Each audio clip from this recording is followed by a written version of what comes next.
वारंवार आता दानवेकडे तुम्हाला सांगतो, दानवेचं संतुलन बिघडलेलं आहे. दानवेच्या हातात काहीच राहिले नाही. जिल्हा गेला, सगळा गेला, सगळं गेलं दानवेच्या हातून.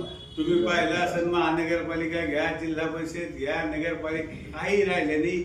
आता आमदारकी गेली, तो आमदार होत नाही. आता तुम्हाला सांगतो, त्याला ते विरोधी पक्ष नेत्याची ते लावा गावाची त्या सवय लागलेली, सगळं गेलं, संतुलन बिघडलं. मग कुठेतरी आता त्याला तुम्हाला माहिती या जिल्ह्यात कोणावर आरोप करा, त्याला माहिती कोणाला.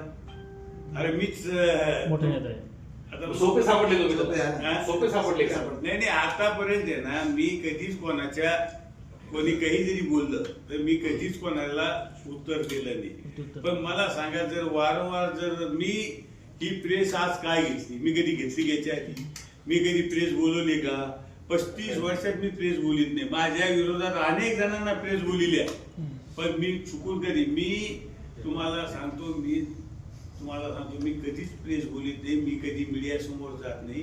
पण आज काय गेलो तर अंबादासना धांदळ सगळं खोटं, म्हणजे काही नसताना अहो त्यांना अभ्यास करायचा, त्यांना विचारून काही विचारपूस करायची, अधिकाऱ्याशी विचार.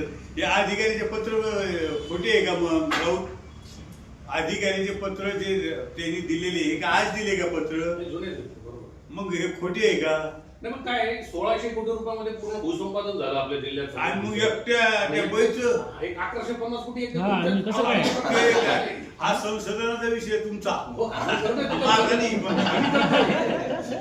संशोधन सुरू झालं तुमचा विषय संशोधन.